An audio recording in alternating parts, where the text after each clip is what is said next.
session to address the crisis in Afghanistan. Well, it's preventable. Now, Dan, how can you say that? You can't predict what a wild, lone, single bomber is going to do. It's true. But I'm going to tell you this. If you watch the mainstream media or you listen to Biden's press conference yesterday, as they attempt to lay blame all on the Trump administration, they left out all the facts, okay? That all the different terms of the agreement that were negotiated by the Trump administration were not met by the Taliban, and yet Mr. Biden made no contact with them, made no direct threats that if they deviated one iota from the plan, he would wreak havoc on them, which is what President Trump told them on the original deal. And we know, as we saw when he took out Soleimani, actions speak louder than words. So yes, I firmly believe it could have been preventable.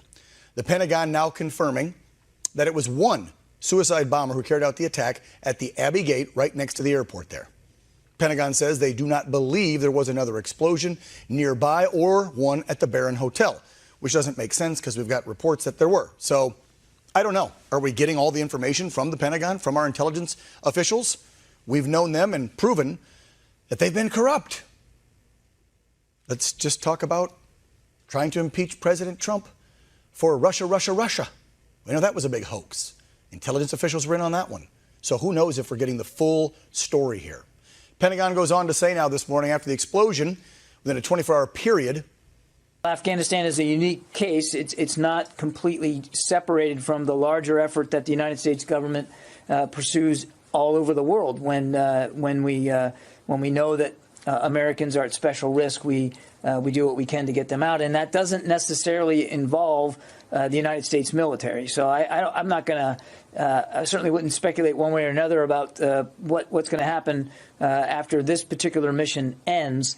But I would not envision a significant military role in that effort going forward. So let me put this in layman's terms, not in political Pentagon jargon to confuse you. We screwed up the exit plan that Trump had set in place, and now we have no plan past the 31st deadline next Tuesday to get Americans out. Pretty much what he said. Fred Keller represents Pennsylvania's 12th district. I want to welcome the congressman back to the show and get his reaction on what is happening. Congressman, welcome back. First question, though, I got to ask you is, why isn't Nancy Pelosi calling the House back into session right now so that our Congress can actually take action in what's happening with this administration, this president, and the debacle and mess he's created in Afghanistan? That's what I want to know. Well, thanks, Dan, for having me. I would like to first say that we're grateful to our military, especially those in harm's way. Of course. We are praying for the troops, their families, their sacrifice, their bravery. We always remember that. They've done so much for us, and we need to do that. And that's what baffles me about the speaker and why she doesn't want to do it. I can't guess what's going on in her mind, but I do know Leader McCarthy is in Washington, D.C., and we're all calling on the speaker to call us back into session, and let's get some work done. And let's prioritize, rather than a disastrous budget bill that she had to try and do procedural things against her own conference to get them to vote for it. Let's forget about that, and let's deal with the fact that we have Americans that are stranded in a country that may not get out in time, and we have an administration that isn't committing. And I guess I would say one thing: we don't need to threaten the people over the Taliban or anybody else. What we need to do is we need to make a promise. We're going to get the Americans out. We're going to get every one of them out, or this is what's going to happen. Yes. We need no threats, promises. And that's the difference between the previous administration under President Trump and the agreement he put in place. He said, this is what we're going to do. This is what you're going to do. And if you don't do it, here's going to be the response. It's not a threat. It's a promise. And Joe Biden, quite frankly, doesn't know how to keep a promise. Well, and from what I've been told, I've been saying this all week, Fred, because I've heard it from generals that work directly with President Trump and other special operators that have been in country. They have told me the deal that President Trump worked out with the Taliban, he actually spoke directly to Abdul, the leader of the Taliban. And yes, let's not call it a threat. He made him a promise that if he deviated one iota from the plan, the agreement of the May 1st exit, that all bets were off and he would rain a fury down on them like the likes of no one has ever seen. And I'm pretty sure the Taliban, watching what President Trump did while he was in office, like, oh, I don't know, eradicating ISIS, taking out Soleimani, he's a man of action in his word. So he didn't need to threaten. He just told him this is the way it would be. From my understanding, this president, and you may have briefings that you can shed more light on this, I was told by several sources, this president has never, ever once reached out to Abdul, the leader of the Taliban, and discussed anything with him since he took office. I can't speak to whether President Biden has or hasn't done that, but he said something in his speech. What America says matters. OK, we need more from Joe Biden than tough talk. Yeah. What he needs to do is say this is what's going to happen. We're getting every American out, and then he goes back after he says this, right, and talks tough. Then he says we can't guarantee that we'll be able to get everyone out. He couldn't say whether or not he gave a list to the Taliban of American names and identifying information. You know what he needs to tell them? We're getting everybody out. Yes. That's what the message no needs matter to be. what. And if it goes past the 31st, so be it. We're going to get our people out, and you won't do a damn thing about it. Because if you do, and then just stop right there. You don't want to see what happens. But then act. Do something. Where is the action for what happened yesterday? I understand the Taliban saying this was an ISIS-K member who slipped through the crowd, blah, blah, blah, blah, blah, blah. Well, that means then, and I watched this happen today with Jen Psaki and the Pentagon and all of them, they laid the blame, and the little thing was on the bottom of the screen on CNN, that the Taliban was to blame because it was their lack of security that let the guy through. Lack of security, They probably worked it out together. They probably were texting. Hey, I got a bomb strapped to me. Can I get through the line? I mean, come on. Well, here's the whole point. That's the people they were just trusting, right? That's the ones that they said that they gave them information to let people through. Come on, cut me a break. I mean, I can't believe these people can believe what they're trying to peddle to the American public and the world. I know. And Fred, that was confirmed, by the way. The president, as you said, walked around whether or not he couldn't confirm. I'm almost positive I saw today a statement from the Pentagon or Defense Department that said that there was a list. They did work it out with the Taliban to allow Americans to get to the front of the gate. So they had a list. They had names. And you think they're going to keep that information private? Come on. Dan, I'm tired of Joe Biden's lists. He gave the Russians a list of things they can't hack. Guess what? You can't hack anything that is American or our allies. Okay, that's that. The Taliban, guess what? You're not getting a list. It's every American. It's everyone that helped us. It's all of our allies. That's what the message needs to be. And you know what? That means America first. There's nothing wrong with that. Our members of our military stand up for America and what our values are. Our president needs to do the same thing. Couldn't agree with you more. You know, I found it very interesting. We're at about, I think they said today, 52 or 5,500 troops left in country. We were down to less than 2,500. We had to send 3,000 or 4,000 back over to help with the mass exodus when all hell broke loose nearly 2 weeks ago. I believe that was almost the same number, 5,200, at the height of the protecting the Capitol from white nationalists when they called in our brave Guard troops. And they kept them there for months, sleeping on the floor, crappy food. We had 5,200 troops surrounding the Capitol because we thought that white supremacy and white nationalists would be the biggest threat to our country. Maybe if Mr. Milley, General Milley, and the CIA and the rest of our intelligence community, Fred, weren't so busy worrying about being woke and trying to make the country believe that that's our biggest threat, they might have been focusing more on the exit strategy in Afghanistan. What do you think? Well, I think there was no plan. And that's evident. You know, they can say that they have plans. They can say whatever they want. But we know what the truth is. The truth is they don't know what they're doing. The truth is we need a plan. If there's a plan, we'll get it. And that's where really I'm glad Leader McCarthy's in Washington, D.C. We will all come back to Washington, D.C. and hold them accountable. That's what needs to happen. But the most important thing right now, is American lives and Americans that are stranded in a foreign country with people who do not like us.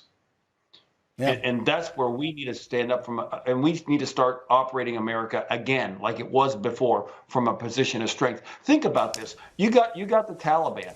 They're not taking Joe Biden seriously. Think about this. He gets in office. He says, you can't have American energy, but the Russians can have their pipeline. OK, we can't have ours. They can have theirs. He's not going to protect our own border and protect American citizens living along that border in the United States of America. So what are they supposed to think about when he says something over there in Afghanistan, that they're going to protect American lives over there? Congressman, that was the white flag of surrender for me. I'm telling you, the Taliban sitting over there on their satellite phones in a cave, watching the news and watching for 7 months, over 200,000, right, last month, pour across our southern border. We know for a fact terrorists got through, right? They told us of at least 14 from several different countries. If you're the Taliban, you're going, this guy's a joke. He can't even protect his own border. How's he going to protect? We'll just do whatever the hell we want in this country as they start leaving. And that's what they did. And they saw no action. They were doing this for weeks before. This just didn't happen last Sunday. No, the point is, we can protect our border. Exactly. Under the direction of the president, we're not doing it. Yeah, well, we're not doing it. That's why this president needs to be impeached. He's not going to protect Americans. If he is not going to protect Americans that live inside the United States of America, that are in our borders, what do you think he's going to do for Americans that are over in Afghanistan? It should be priority one for the president. The same sense of urgency to get American lives home. Yeah. American lives home. Protecting the citizens should be. Isn't that your number one job as commander in chief? I'm pretty sure you protect the citizenry. Yeah. I mean, we're number one. You protect us. And he has failed. That's the federal government's job. Miserably. But he protects everybody else but Americans. He protects everybody else but Americans. Crazy. Fred Keller, representing Pennsylvania's 12th. Thanks so much for coming on the program. Have a good weekend. Try to relax. What I'd like to see, Fred, is I'd like to see a big congregation of Republicans just swarm the Capitol, all you guys, House and Senate members, make everybody get back in session and figure this out before it gets worse. You take care, Fred. Thank you. We're working on that. We're working for the people of America, and God bless our troops, and thank them for all they do. Yes, for sure. You take care. Speaking of our troops, what about their family members? Incompetent surrender in chief that we are supposed to call the president, Joe Biden. It is a moment in history that will be remembered for the ages. A sitting president so overwhelmed by simple questions, by a free and open press, when they're posing questions about the deadliest day for U.S. troops in 10 years in that country, and he had to cower down like a defeated buffoon. He's making an absolute mockery of the presidency. The Pentagon now confirming there was only one explosion. Again, that's according to the Pentagon. It's hard to get correct information reports out of Kabul and the whole country right now, as the Taliban pretty much controls 90-some% of it. We know that an explosion did go off near the Abbey Gate, right next to the main entrance of the airport. We're told it was one suicide bomber. The death toll of American troops stands at 13. The breakdown is such: 10 Marines, 2 soldiers, and 1 Navy medic. More than 100 Afghans were also killed. We do have some identities. These are the ones we know that next of kin have been notified. And I think it's important to always pay tribute and remember the fallen. Navy Corpsman Maxton Sovic, Marine Kareem Nakua, Marine Jared Schmitz, Marine Riley McCullum, and Marine David Lee Espinosa. Those are the names we know right now. We're told that more than a dozen service members were also wounded. Over 120 Afghans were wounded, many of them critical. And yes, I firmly believe this is Joe Biden's fault. He has allowed the terrorist group, the Taliban, and now ISIS-K, to call the shots in that country. So I call on him to resign, like many lawmakers are doing in Washington. The New York Post emphasizing Biden's international disaster on their front page. Read the headline. Can you think of a better word? Nightmare. Sure is. Subtitle right there: 13 American heroes killed in Kabul terror blast. Biden flailing as exit is in ruins. Post got that one right, didn't they? The crisis is his fault. He said the buck stops here. He'll take the blame, blah, blah, blah, in his speech, and then immediately transition to, but you got to remember, I inherited all this from the previous administration.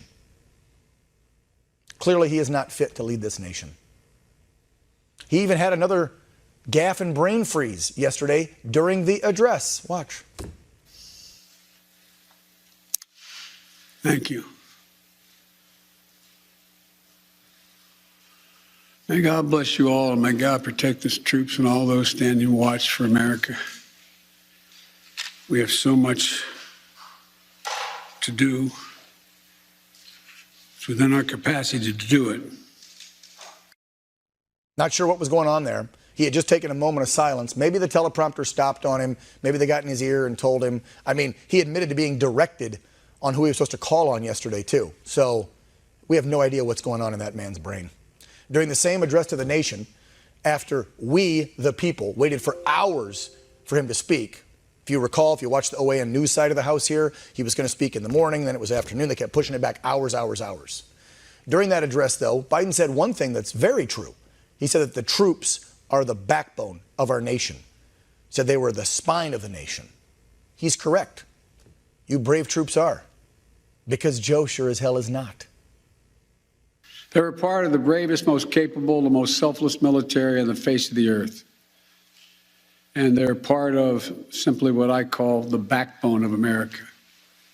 They're the spine of America, the best the country has to offer. Yes, they are. And they are fearful because you're their leader right now. Now, there was another embarrassing moment for the liar-in-chief when he was going to take questions. And when you watch President Trump do this, this was not scripted. He called on whoever in the crowd, and 90% of those journalists in that pressing briefing room, wherever, would hammer him.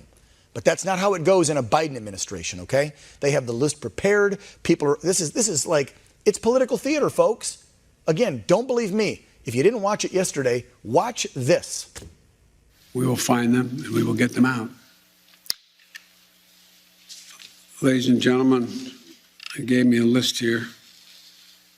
The first person I was instructed to call on was Kelly O'Donnell of NBC. I was instructed to call on Kelly O'Donnell from NBC. Who instructed you, Mr. President? You're supposed to be the commander-in-chief, the most powerful man in the world, and someone's instructing you on who to call on members of the press. Now, there was a very important question that Joe was asked, whether or not this administration shared intelligence with the Taliban. And we're talking about a list of American citizens and Afghan citizens that were supposed to be able to get through the airport and get on a plane to come home to safety. Watch. U.S. officials provided the Taliban with names of Americans and Afghan officials to evacuate. Were you aware of that? Did that happen? And there have been occasions when our military has contacted their military counterparts in the Taliban and said, this, for example, this bus is coming through with X number of people on it, made up of the following group of people. We want you to let that bus or that group through. So yes, there have been occasions like that, but I can't tell you with any certitude that there's actually been a list of names. I know there may have been, but I know of no circumstance. It doesn't mean didn't exist. That here's the names of 12 people, they're coming, let them through. Well, the Pentagon State Department confirmed there were lists. So you just gave the Taliban a hit list to hand over to ISIS-K. Good job, Joe. All right, what I'm about to show you, I want to give you full warning, folks. There is more footage emerging from Afghanistan, the aftermath of what happened yesterday after the blast, and then even more disturbing video after that. So if you have young children or you have a weak stomach or you don't want to see it, that's fine. Leave the room, put it on mute, turn away. But I am not going to censor what's happening in that country and what Joe Biden has created. So again, the first video. These are bodies pulling out of our first guest tonight. Retired Army Lieutenant Colonel, former senior strategist at the Pentagon, and a former instructor at the U.S. Army War College, along with being the author of several books. So welcome to the program for the first time, Robert McGinnis. Colonel, thank you so much for coming on the program. You heard the lead up, the video that's coming out of what's happening over there. You cannot negotiate with terrorists. These savages know no words of negotiation. It's their way or the highway. Look what happened yesterday. They are willing to blow themselves up to make a statement and kill Americans and Afghanis who supported the war in Afghanistan. Your thoughts on what's happening in Afghanistan right now under this administration?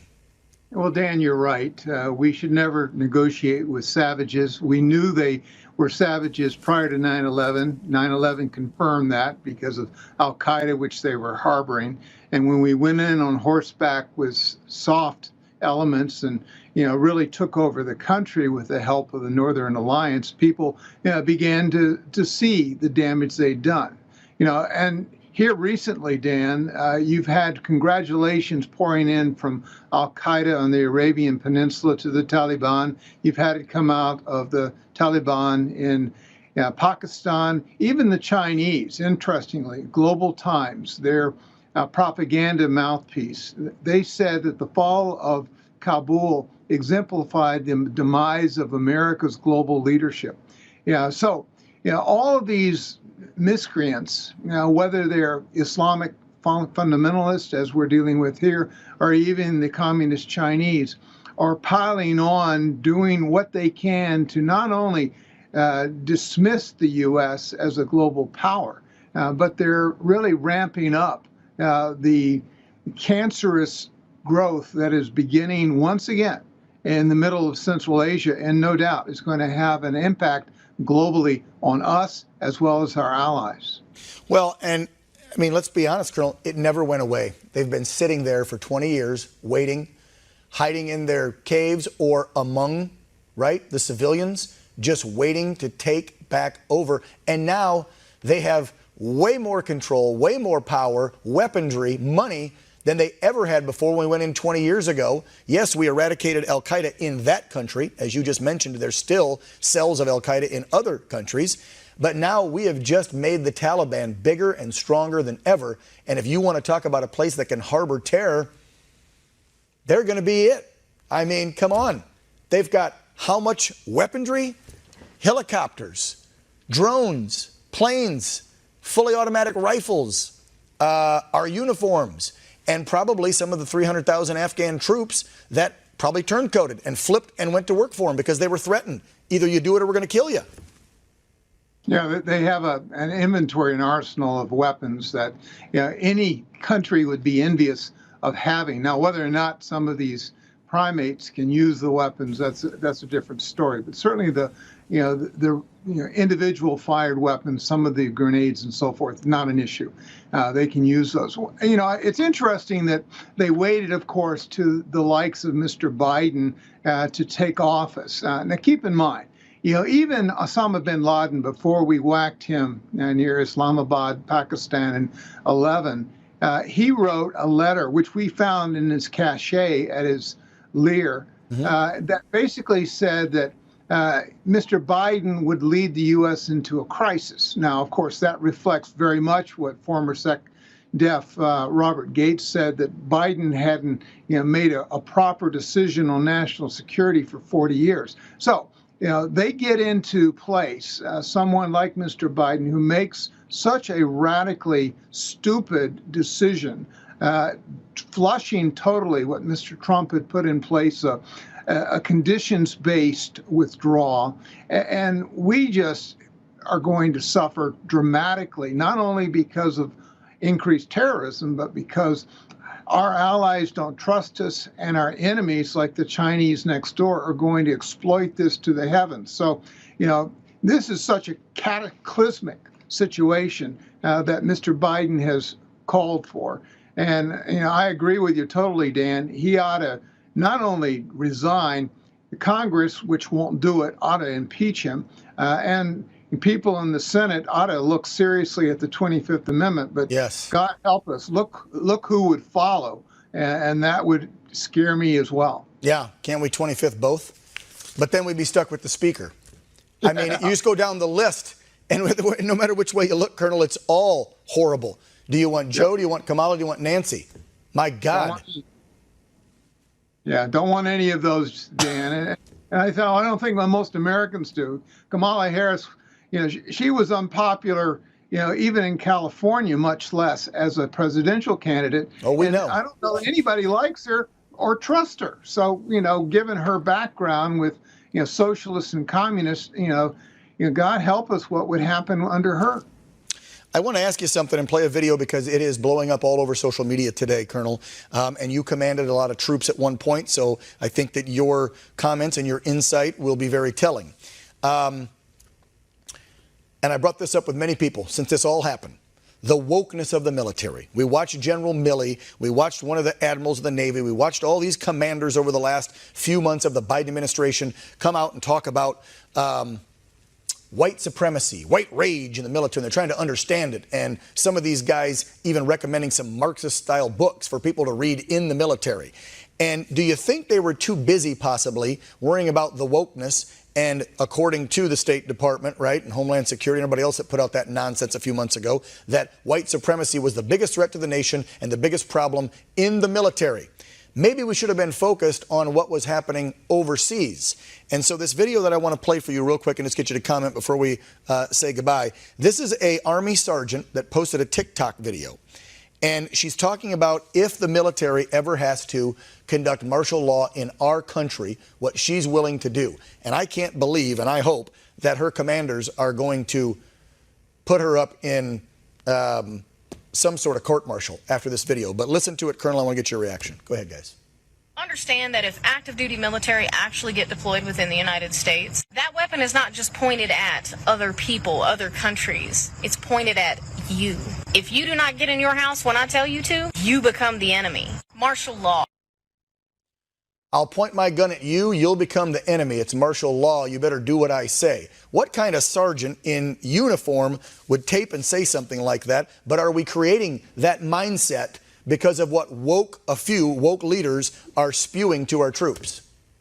Well, there's a law that dates back almost 200 years that would prohibit, that sort of martial law, except under certain circumstances anyway. So I have no idea what this young sergeant, what the background is. But, frankly, any idea that we would turn American forces on our own citizens to enforce some of this wokeness that is coming out of the mouth of Mark Milley and Lloyd Austin is bankrupt. And I believe it's totally unconstitutional, certainly doesn't fit the founders' intent for this nation, much less for our military. Most people in the military are patriotic. They love this country.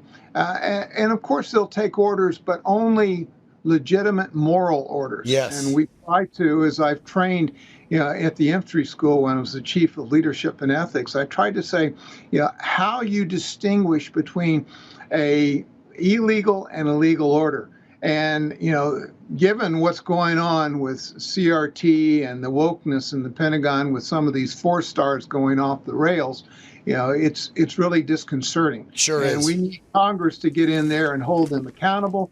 And we need, the military to recognize its obligation. Its obligation is to defend this country and not to promote a radical, communist, Marxist agenda that some of them appear to be behind. Yeah.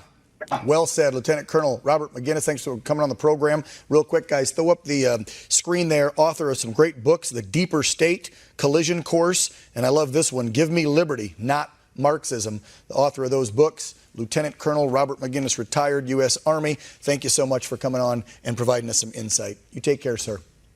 Thanks, Dan. Yep. Up next, why isn't Nancy Pelosi called the entire House of Representatives back?